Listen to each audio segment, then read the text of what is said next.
Olá, vamos falar de uma sensação que, olha, parece que todo mundo compartilha hoje em dia, né? Aquela de estar sempre correndo, como se o dia precisasse de mais horas. Pois é, acontece que essa pressão toda, ela não tá só na nossa cabeça, não. Essa pergunta, ela vai direto no ponto, no grande paradoxo da vida moderna. Pensa bem, a gente tem mais tecnologia para economizar tempo do que qualquer geração na história, e mesmo assim, a gente se sente mais pressionado e com menos tempo do que nunca. A grande questão é, como é que isso é possível? E é aqui que está o X da questão, sabe? De um lado, a gente tem a grande promessa de que a inovação ia nos libertar, nos dar mais tempo livre, e do outro, a realidade de um estresse constante com o tempo. Para entender por que existe essa desconexão, a gente precisa de uma teoria, algo que explique o que está rolando por trás dos panos. Ok, então vamos mergulhar nisso. A chave para desvendar esse mistério todo está no trabalho de um sociólogo que dedicou a carreira dele inteira para entender justamente isso, a velocidade do nosso tempo. Esse sociólogo é o alemão Hartmut Rosa. E ele dá um nome para essa força invisível, a aceleração social. A tese dele é forte. Essa aceleração não é só uma consequência da modernidade. Não, ela é o próprio motor que faz a modernidade girar. Mas olha, o ponto crucial aqui é o seguinte: não estamos falando só de velocidade tecnológica, tipo carros mais rápidos ou internet super veloz. Não. A aceleração social é algo mais profundo. É sobre a velocidade com que as nossas próprias vidas, as instituições, a nossa cultura, tudo isso se transforma. E essa citação do Rosa captura perfeitamente os dois lados da moeda, sabe? A aceleração, por um lado, entrega progresso, entrega liberdade, mas por outro ela cobra um preço bem alto, um sentimento de alienação e a sensação de que a gente perdeu o controle do nosso próprio tempo. Tá, mas como é que esse motor funciona? Porque parece que essa esteira social está sempre ganhando mais e mais velocidade quase que sozinha. Bom, o Rosa explica que esse mecanismo tem três partes, três engrenagens que estão totalmente interligadas. E o segredo é entender como essas três engrenagens se conectam. Pensa só.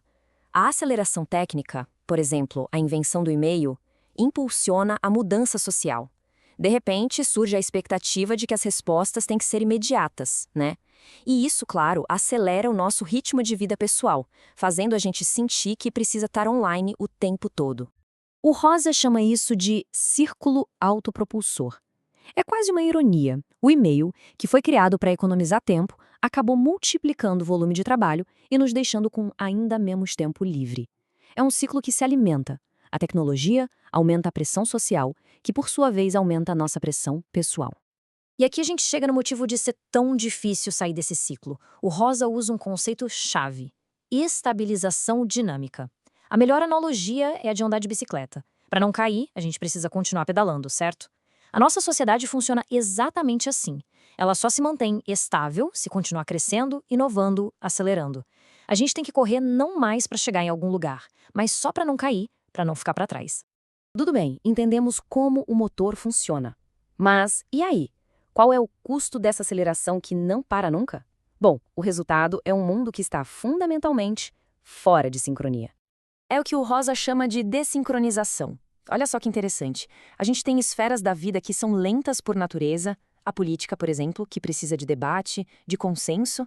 Agora, essas esferas precisam coexistir, competir, com outras que são hiperrápidas, como o mercado financeiro. Essa incompatibilidade de ritmos, essa diferença de velocidade, gera um conflito constante. E uma das consequências mais sérias disso é a crise da democracia. Pensa comigo, como é que um sistema político lento, que foi desenhado para deliberar, para debater, pode regular uma economia que opera na velocidade de milissegundos? Não dá. Essa defasagem cria aquela sensação de que a política está sempre correndo atrás do prejuízo, só reagindo, em vez de fato liderar. E no nível pessoal? Bom, aí o resultado é o que o Rosa chama de alienação temporal. É uma atualização da ideia de alienação do Marx, sabe? A gente não está mais alienado só daquilo que produzimos, mas do nosso próprio tempo. É aquela sensação de que a vida está nos arrastando num ritmo que não fomos nós que escolhemos. E os sintomas disso, vamos ver se são familiares. Aquela sensação constante de sobrecarga, de pressão, a atenção toda fragmentada, pulando de uma coisa para outra, os relacionamentos ficando mais curtos, mais instrumentais. É um paradoxo, né? Uma vida cheia de opções, de possibilidades, mas que muitas vezes parece rasa, sem profundidade. Bom, diante de um diagnóstico desses, a pergunta que fica é: e aí? Estamos condenados a viver assim nessa roda de hamster? Existe uma saída? O Rosa sugere que sim, existe, mas talvez não seja da forma que a gente imagina.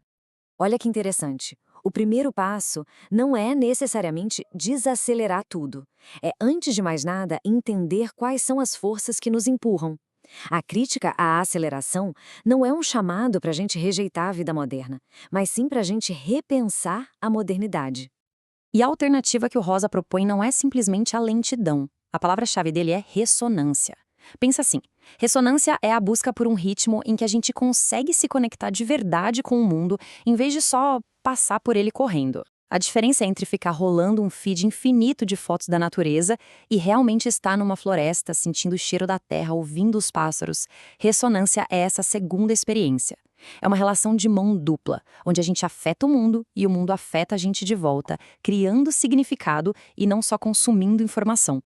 E toda essa análise nos deixa com uma questão fundamental para pensar.